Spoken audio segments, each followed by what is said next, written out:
Hi, I'm Niki, the Obsessive Bookseller, and welcome to the new series, Read, Burn, Hoard. Today's mission, rearrange my unread collection of my library so that we can start the process of picking a shelf and get going on evaluating whether or not to read, burn, donate, or hoard a lot of these titles. An introduction for this video went up last Tuesday, so I'll put a link in the description if you missed it. I'm taking on this new challenge to help me focus more on my unread collection. And there are a ton of really random but awesome looking backlist titles here that I think if left to my own devices without some sort of series like this, I wouldn't get to for years and years. But let me show you what we're dealing with over here and give you some ideas on the grand plans for this whole thing, and then I'll get started on rearranging. This is going to be not quite as huge of a project as I normally undertake when I do a massive rearranging, because I'm not making any decisions. I am just putting things in alphabetical order and throwing them back up on the shelves, which is something I did all the time as a bookseller. And so hoping that I should be able to get it done throughout the day today.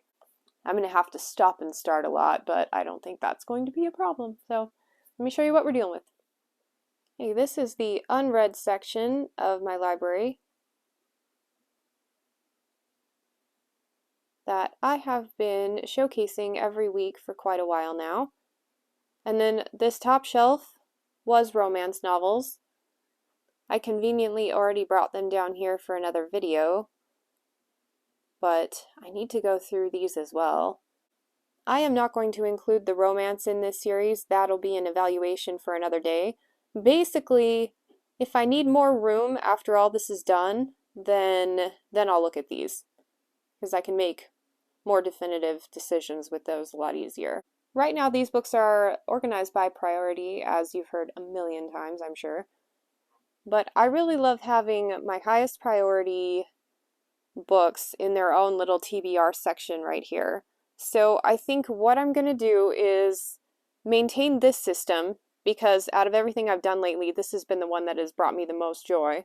So I am going to fit everything onto these shelves that I can, and then everything else will get integrated into the rest of the collection. And then starting here, and then going down, and then following up here, going down, will be all the books I have, alphabetical order by author's last name, and I will carry it up until I am out of space. And then I will go through and create a TBR jar, but instead of individual books, I'll list out a shelf number, and at the beginning of each of these series, I'll pick a shelf, and we'll get going on it. By the way, TBR jars, big flop for me. You can see how much time I spent creating this one. Yeah, abandoned it after the first couple of uses, because never, ever, ever do any books that I actually want to read right then come out of that jar. But I couldn't bring myself to get rid of it, even though I made that jar like 10 years ago. But now I can repurpose it. Yay. There is an ultimate vision here. I'm not just getting rid of books for the sake of getting rid of books. I want to create more room, you pan over here, over on this side, for a more comfy chair than that one. That is the world's most uncomfortable rocking chair. And as you can see, it's pretty much the only thing that'll fit in here, because I got all excited when I could buy more bookshelves that would fit in the space. But I either want to let go of enough titles to move these over, or these over. I haven't decided which. It would be kind of cool to have something that spanned this entire wall. And actually, now that I'm looking at it, if I can find a spot for these mysteries, they belong to my grandma. They're really special to me. I haven't really been in a phase where I'm in the mood to read mysteries, but I know eventually I'm going to want to start exploring them. But if I can move all the mysteries up, I have a small section of nonfiction here. If I can move that over to just one shelf, and then bring all those nature books down onto those shelves, because there'll be plenty of space in that instance, then I'll have two shelves here that I can remove and have room for a really comfy reading spot. Because as it stands right now, I do not read in here often at all. In fact, I cannot really remember the last time that I read in here. If you look critically over here, each individual shelf is going to be the focus of an entire month. So this is going to take me quite a few years to get through. Fortunately, I can cheat for a little bit longer. This is my read section. I'm saving space for obviously eventual acquisitions and read books, but I don't want to permanently move stuff up here. But if I need to, if I buy a chair, which if I go shopping for that, I'll do a vlog because I think that would be kind of fun. But I can move those mysteries up here for now, just to get them out of the way. And then if I end up having to box up these romances until I'm done with this project, that does not hurt my feelings at all. So, yes, that is what we were dealing with. Let's get going on the organizing. I love rearranging books. So excited.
Okay, so now that everything is pulled off, I have left high priority shelves here, although it's a hot mess and my priorities have changed a little bit, and if I can only have 3 shelves of TBR, like immediate TBR, I want to customize it a little bit.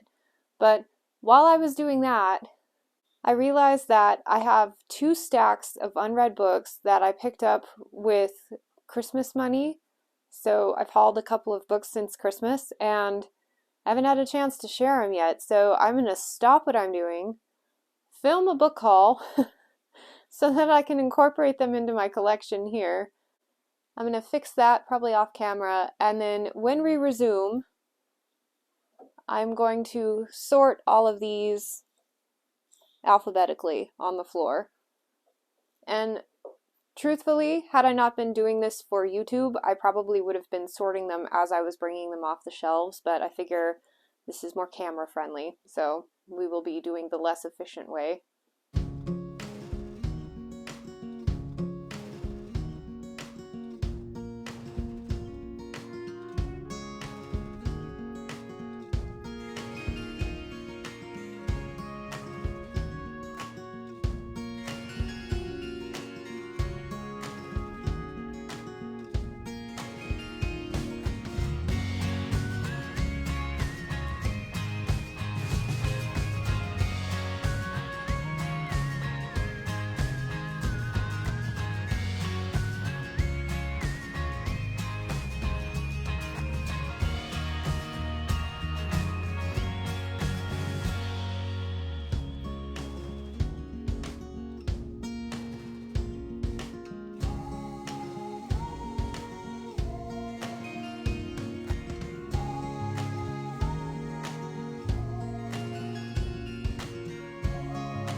At great sacrifice to my lower back and knees, these are all sorted.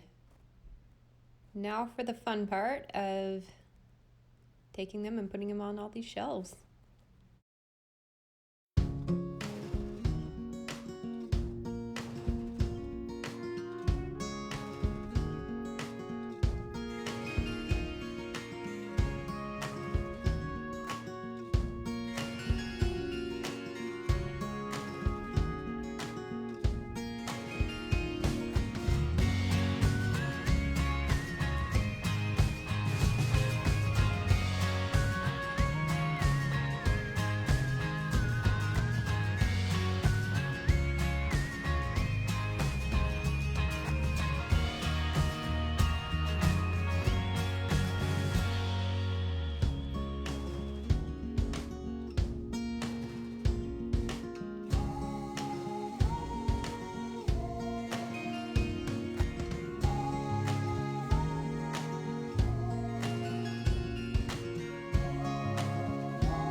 Everything's done.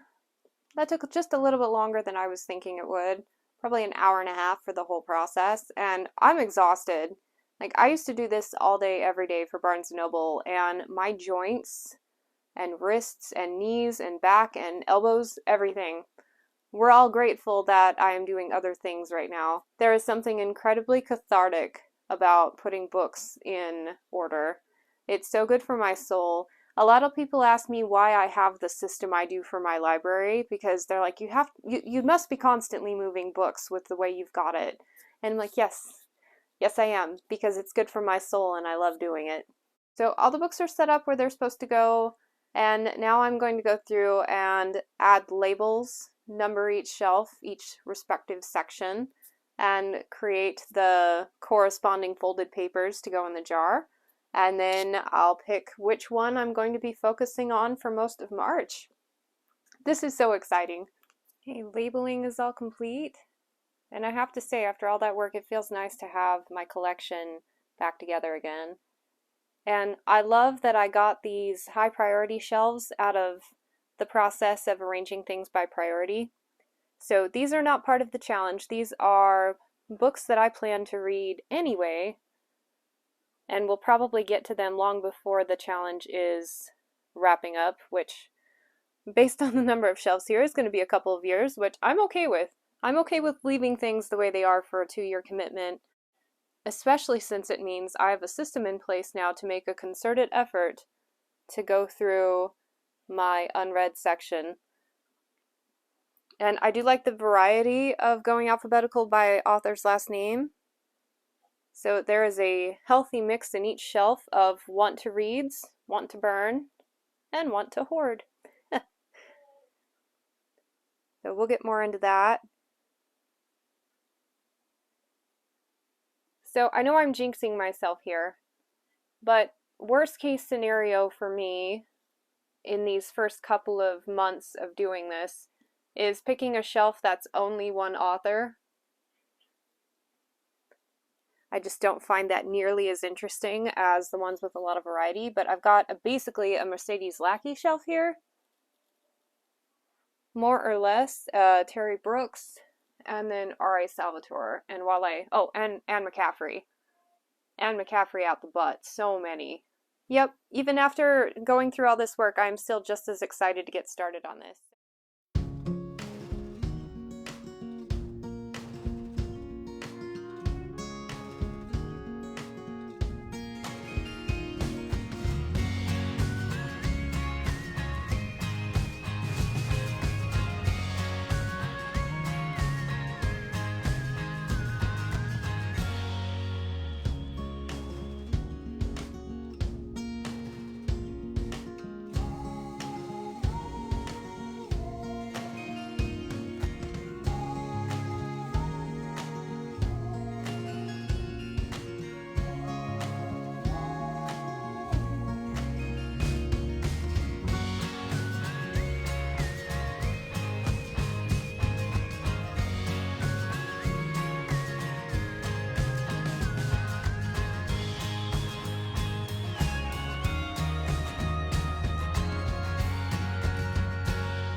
The jar is right here. I am going to pick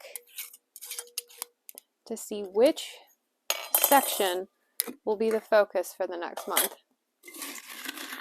And you're not going to get a sneak peek here. I'm going to show the very first shelf at the beginning of the vlog that we'll post in April.